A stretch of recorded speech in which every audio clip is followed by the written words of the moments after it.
안녕하세요. 지난 영상에서 윤리학과 신학은 따로 두지 않고 같이 갈 수밖에 없다는 이야기를 하였습니다. 그리고 끝나면서 세 가지의 렌즈를 말하면서 특정한 거에 치중하게 된다면 어떻게 될까 하는 이야기를 했는데 이것에 대해서 잘 생각해 보셨나요? 이번 영상은요, 이 부분을 다루려고 합니다. 그래서 기독교에서 말하는 윤리학을 이야기하기 전에 한 가지의 치우친 거를 다룰 텐데요. 철학에서 말하는 윤리학, 이걸 한번 다 같이 파보고 결국은 기독교 윤리가 왜 필요한지 자연스럽게 알아보는 시간을 가지겠습니다. 여러분들은 왜 살고 계시나요? 그리고 우리는 어떻게 살아가는 걸까요?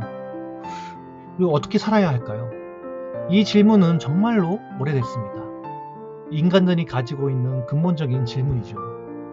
여기에 대해서 사람들이 스스로 생각한 철학에서는 어떤 답을 내놨는지 그리고 어떤 한계가 왔는지 핵심만 좀 쑥쑥 뽑겠습니다.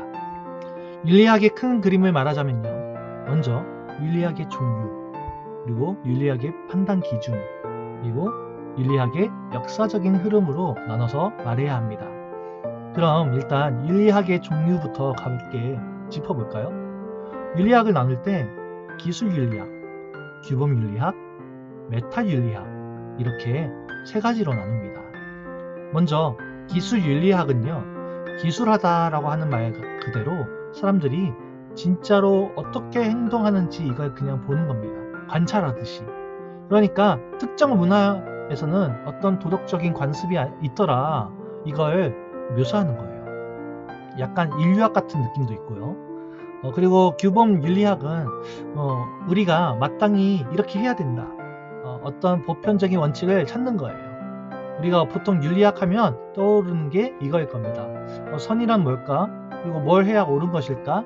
이런 질문을 하면서 어떤 삶의 기준을 세우는 그런 노력입니다. 그리고 마지막으로 메타윤리학은요, 좀 더 이것에 대해서 파고드는 느낌이라고 생각하시면 됩니다. 훨씬 더 근본적이죠. 그러니까 옳다 그르다 라고 하는 말 자체의 의미가 뭐냐, 이게 정말로 논리적으로 타당한 것이냐, 뭐 이런 걸 따지는 거예요. 그러니까 언어학적으로 접근을 해서 도덕적인 말 자체를 분석하는 거예요.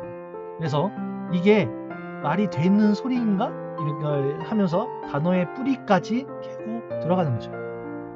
그러니까 이런 세 가지의 종류를 가지고 서로 종합하고 사고하면서 우리가 가지고 있는 윤리가 무엇인지 철학적으로 고민하고 판단의 기초를 세우는 작업을 하는 겁니다. 그러면 결국은요, 우리가 윤리적인 판단을 도대체 어디다가 두어야 하는 걸까요? 이게 바로 윤리학의 판단 기준이라고 볼 수 있습니다. 이것도 철학에서는 이제 세 가지의 가능성을 두고 이야기하고 있어요. 첫 번째는요, 여러분들이 잘 알고 있는 아리스토텔레스에서 이야기를 하려고 해요. 이 사람이 주장한 건데요, 바로 자연주의. 이름부터 보면 알 수 있듯이 자연적인 걸 좋아하는 거예요. 더 자세히 생각하면요, 인간이 관찰을 할 수 있는 그런 사실이나 아니면 사물들이 존재하는 방식에서 기준을 찾는 거죠. 예를 들면 대부분 사람들이 그걸 원하니까 좋은 거다, 이거를 말하는 거예요. 그러니까 대세를 쫓아가는 거예요. 그런데 이게 좀 지적할 부분들이 많아요. 사람들이 다 그렇다고 말한다고 해서 그래야만 하는 생각으로 바로 끌어내는 건요, 논리적으로 문제가 있다는 비판이 있죠. 이걸 철학적인 말로 표현하면 존재에서 당위로의 비약 문제라고 말합니다. 이런 비판 속에서 두 번째를 살펴볼 텐데요. 이번에는 직관주의입니다. 이건 뭐냐 하면 기본적인 도덕 원리가 뭐 논리나 추론에서 나오는 게 아니라 그냥 직관으로 안 나는 거예요. 그러니까 간단히 말해서 딱 보면 알아, 이런 거죠. 조지 에드먼드 무어 같은 그 철학자가 대표적인 사람이에요. 그러니까 선은 그냥 노란색처럼 아는 거지 뭐 따로 정의할 수 있는 게 아니다. 네, 뭐 그런 식입니다. 그냥 직관적으로 파악하면 된다는 거죠. 근데 사람들의 생각이 다 다르고 직관이 너무나도 다 다른데 그런 거를 개인에게 그냥 맡겨져 버리면 어떻게 될까요? 이런 말에 이제 비판을 갖게 됩니다. 그래서 세 번째로 말하는 원리가 비인지주의라고 말하는데요. 이건 훨씬 더 뭐랄까, 더 급진적이에요. 말 그대로 인지가 없다는 뜻이잖아요. 그러니까 윤리적을 판단을 하는 게 사실은 객관적인 진리를 말하는 것이 아니고 그냥 감정 표현일 뿐이다 라는 거예요. 그러니까 감정 쓰레기. 그래서 다른 말로 정서주의라고 하는데요. 예로 들면 명제로 히틀러는 악마다 라고 하는 명제가 있어요. 근데 그 판단이 사실은 팩트에서 나온 게 아니라 히틀러에 대한 어떤 분노나 혐오감을 가진 표현일 뿐이라는 거예요. 그러니까 이 히틀러가 뭐 객관적으로 맞다 틀리다 하는 그런 성질의 것이 없다, 아니다 라고 보는 시각입니다. 결국은요, 사람들이 객관적인 도덕 기준이 없다라고 하는 함의가 있어요. 이것도 비인지주의 주장 자체가 검증하기 어렵다라고 하는 그런 한계가 또 담겨져 있습니다. 인간이라는 존재를 보면요, 이렇게 기초가 흔들릴 수밖에 없는 사람이라는 것을 보여주고 있어요. 그런 한계가 가득한 상황 속에서 철학자들은 인간의 삶과 윤리를 정의를 내리고 싶어 합니다. 그러면 어떻게 윤리 체계를 세우려고 했을까요? 이 흐름을 보는 게 중요합니다. 이게 이제 그 윤리학의 흐름인데요. 여기도 이제 세 가지 전통으로 나누어서 그 흐름을 말할 수가 있어요. 첫 번째는 실존적 전통이에요. 여기서 여러분들이 들어봤을 만한 그 철학자인 니체가 대표적인 학자입니다. 신은 죽었다. 이거 딱 떠오르시죠? 이 말은 하나님이 선악의 주체자가 아니라 본인 자신이 선악에 판별하는 주체가 되라는 의미입니다. 개인적인 주관, 자유, 책임을 스스로 지어야 한다. 이런 거를 강조하는 흐름이에요. 그래서 다시 말해서 어떤 객관적인 진리나 보편적인 규범이 아니라 인간 개인의 내면과 그리고 내면의 선택과 나 자신 자체를 중시하는 거예요. 너무 소중해. 실존적 전통의 그런 흐름은 너무 소중해. 소피스트부터 시작을 해서요. 데이비드 휴me, 루소, 마르크스와 니체, 그리고 실존주의와 현재 포스트 모더니즘까지 쭉 이어져 갑니다. 네, 여러분들의 인생은 내가 책임지는 거야. 이런 생각 많이 하셨을 거예요. 내 생각 너무 소중해, 존중해. 네, 세상에 이런 진리는 없다고 생각하니까 이런 이야기를 하는 거죠. 네. 두 번째는요, 어떤 흐름이 있냐면요, 목적론적 전통이라고 하는 흐름이 있습니다. 이거는요, 결과를 중요하게 보는 거예요. 네, 어떤 행동을 여러분들이 했다고 칠게요. 그 행위가 결과가 옳은지 나쁜지 이거를 따지는 거예요. 결과 중심적이죠. 근데 여기서 결과를 볼 때 보통 그 목적을 인간의 행복이라던가 인간의 쾌락, 즐거움 이런 거를 두고 있어요. 대표적인 사람이 역시 마찬가지로 아리스토텔레스라고 하는 사람이 있죠. 이 사람이 말한 에우다이모니아, 그러니까 영어로 말하면 well-being이라는 뜻이에요. 우리가 well-being 많이 말하잖아요. 이게 여기서 온 거예요. 한국어로 직역하면 좋은 삶을 말하고요. 바꿔 말하면 행복을 뜻해요. 그러니까 이 생각이 근대 시대로 가면요, 공리주의라고 하는 말로 이어지고요. 이게 최대 다수의 최대 행복, 자, 행복한 것을 목적으로 두는 거잖아요. 그렇죠? 이런 게 다 여기에 속해요.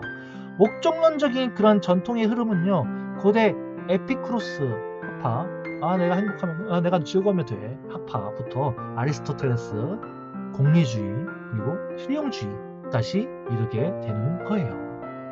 그런데 목적론, 이 전통이 결국은 행복이나 쾌락, 즐거움을 추구한다고 했잖아요.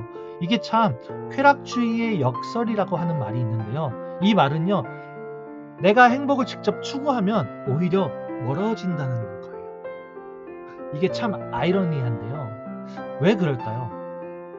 행복이라는 게 좀 다른 가치 있는 활동을 하다 보면 자연스럽게 따라오는 결과물 같은 성격이 있어서 그런 게 아닐까요? 나는 행복한 사람이 되어야지 라고 목표를 삼으면 오히려 본질을 놓치기 쉬운 거죠. 여러분들의 삶에서 제일 중요한 목표가 뭐지? 라고 했을 때 행복하는 사는 거라고 보통 생각하지 않는가요? 그래서 인생을 선택하는 데 있어서 이것 때문에 선택하지 않나요? 그런데 행복하십니까? 보통 그렇지 않을 겁니다.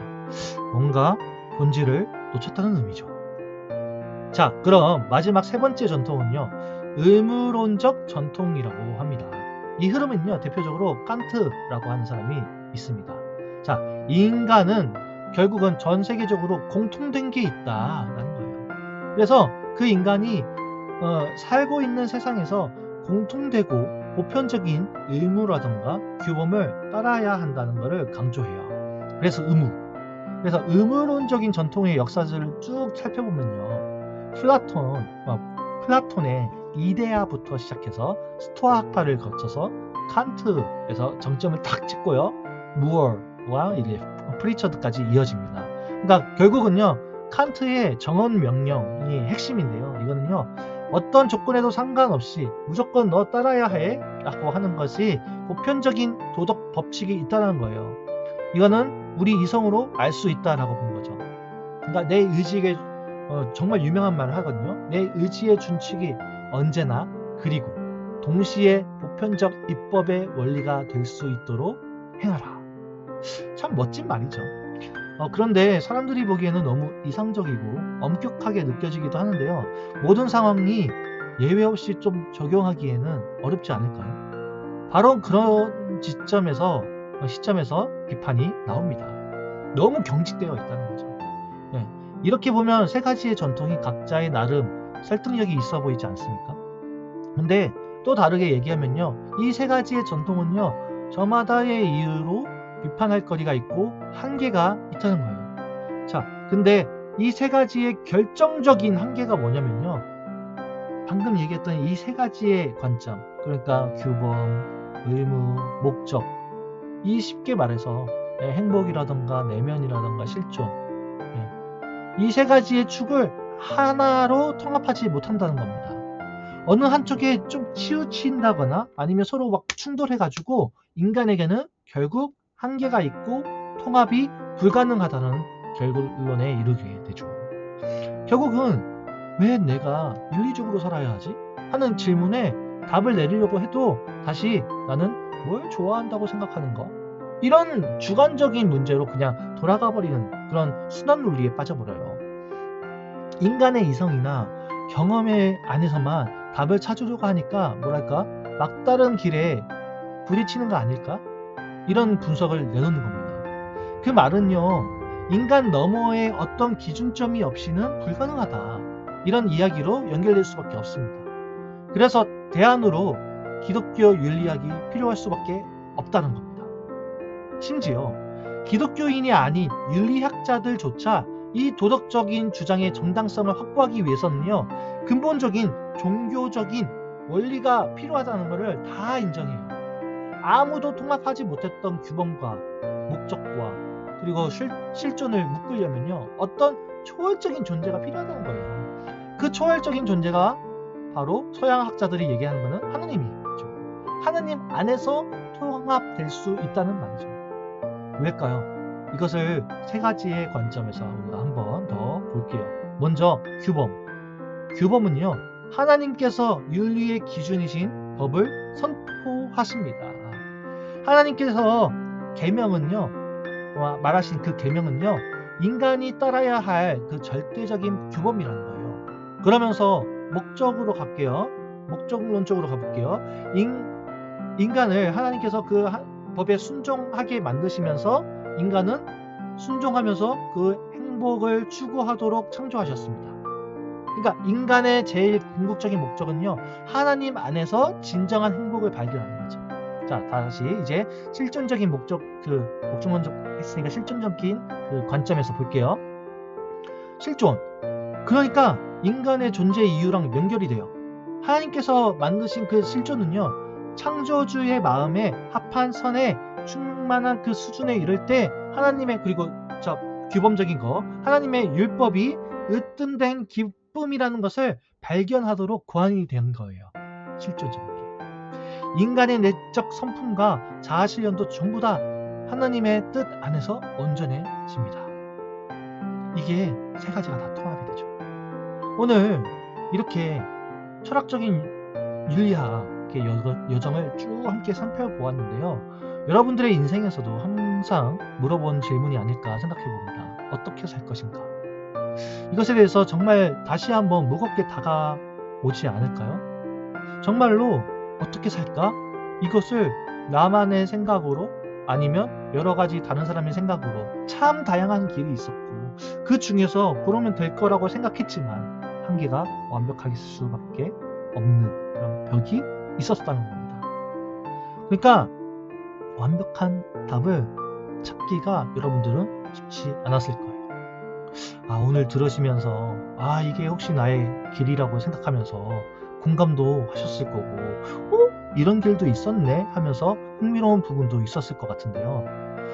결국은 기독교에서 말하는 방법으로 윤리를 보아야 이 세 가지의 난제를 다 해결할 수 있다는 거예요.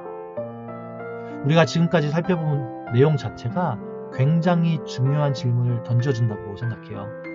과연 여러분들의 삶에서 윤리적인 어떤 그 궁극적인 토대를 여러분들 자신 안에서만 찾을 수 있는 걸까요? 아니면 우리를 넘어서는 존재이자 기준이신 하나님을 진정으로 필요할 수밖에 없는 걸까요? 이 질문을 한번 다음 영상이 나올 때까지 여러분들 스스로에게 던져보시는 것도 아주 의미 있는 시간이 될 것 같습니다. 여러분들 생각에 작은 파문이라도 일으켰기를 바라면서요. 다음에 또 흥미로운 이야기로 찾아뵙기를 바라겠습니다. 안녕.